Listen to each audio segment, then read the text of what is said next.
ಇವತ್ತು ಫೈನಾನ್ಸ್ ಅವ್ರು ಬಂದು ಸಾಲ ಮಾಡ್ಯಾರಲ್ಲ, ತಾಯಂದ್ರು ಬಂದ್ರ ಮತ್ತೆ ವಿದ್ಯಾಭ್ಯಾಸಕ್ಕೆ ಮಾಡ್ಯಾರ, ಸಾಲ ಮಾಡಿ ಫೈನಾನ್ಸ್ ಬಂದ್ರೆ ಅವ್ರು ವಸೂಲಿ ಮಾಡಕ್ ಬಂದಾಗ ಮನೆ ಸಿದ್ದರಾಮಯ್ಯ ಏನ್ ಮಾಡಿದ್ರು, ವಿಡಿಯೋ ಮಾಡ್ಕೊಡಿ ಫೈನಾನ್ಸ್ ಎಲ್ಲ ಹಾವಳಿ ತಡೆಗಟ್ತೀನಿ, ಕಾನೂನು ತರ್ತೀನಿ ಅಂತೆಲ್ಲ ಹೇಳಿದ್ರು. ಮತ್ತೆ ಕೇಳಿದವ್ರ ಕಾನೂನು ತಡೆಗಟ್ಟವ್ರು ಯಾರು?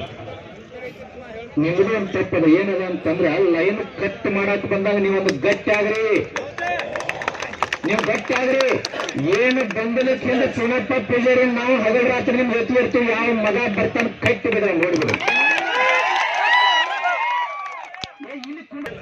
ಇಲ್ಲಿ ಏನ್ ಇರ್ತಾರಲ್ಲ ಒಂದು ತಾಸು ಇವ್ರಿಗೆಲ್ಲ ರಸ್ತೆ ಬಂದದಕ್ಕೆ ಎಷ್ಟು ಸಮಸ್ಯೆ ಆಗ್ಲಿಕ್ಕತ್ತದ. ಪೊಲೀಸರಿಗೆ ತೊಂದರೆ ಆಗಿದೆ, ಸಾರ್ವಜನಿಕ ತೊಂದರೆ ಆಗಿದೆ, ವಿದ್ಯಾರ್ಥಿಗಳಿಗೆ ಆಗಿದೆ. ಒಂದು ದಿನ ತೊಂದರೆ ಆಗೋಕ್ಕೆ ಇಷ್ಟ ಆಗಿದಲ್ಲ, ನಾವು ಜೀವನ ಪೂರ್ತಿ ತೊಂದರೆ ಮಾಡ್ಕೊಳಕತ್ತೀವಲ್ಲ. ನಿಮ್ಮ ಸಲುವಾಗಿ ಬಂದೀವಿ ಅಂದ್ರೆ ನ್ಯಾಯ ಸಿಗೋ ಮಟ್ಟ ಹೇಳಂಗಿಲ್ಲ.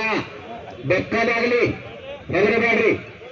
ಯಾಕಂತ ಕೇಳ್ರಿ, ಅಧಿಕಾರಿಗಳಿಗೆ ಸರ್ಕಾರಕ್ಕೆ ಹೆದರುವ ಅವಶ್ಯಕತೆ ಇಲ್ಲ. 30 ಕೋಟಿ ರೂಪಾಯಿ ಬಾಳ ಅದ, 12 ತಾಸು ಕರೆಂಟ್ ಕೊಡ್ಲಿಕ್ಕೆ ಬಾಳ ಅದ. ನೋಡಲು ಧಾರವಾಡ ಸಿಟಿಯಾಗ 1 ತಾಸು ಬಂದ್ ಮಾಡ್ರಿ, ನಿಮ್ಗೆ ಕೇಳಿ ಸುತ್ತ ಹಾಕ್ತಾರೆ ಇಲ್ಲಿ ಜನ. ಸಿಟಿಗೆ ಬಂದ್ ಮಾಡಿ ನಡೀತದ? ಯಾಕಾಗೋದಿಲ್ಲ? ನಮ್ಮಲ್ಲಿ ಗಟ್ಟಿತನ ಬರುವ.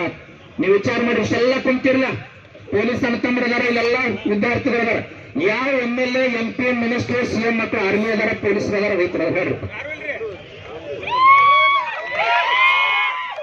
ಅವ್ರು ಎದಕ್ ಬರ್ತಾರಂದ್ರೆ ಹೇಳ್ತೀನಿ, ಅವ್ರು ಎದಕ್ ಕೇಳ್ತಾರ? ನೀವೆಲ್ಲ ಏನ್ ಮಾಡ್ತೀರಿ?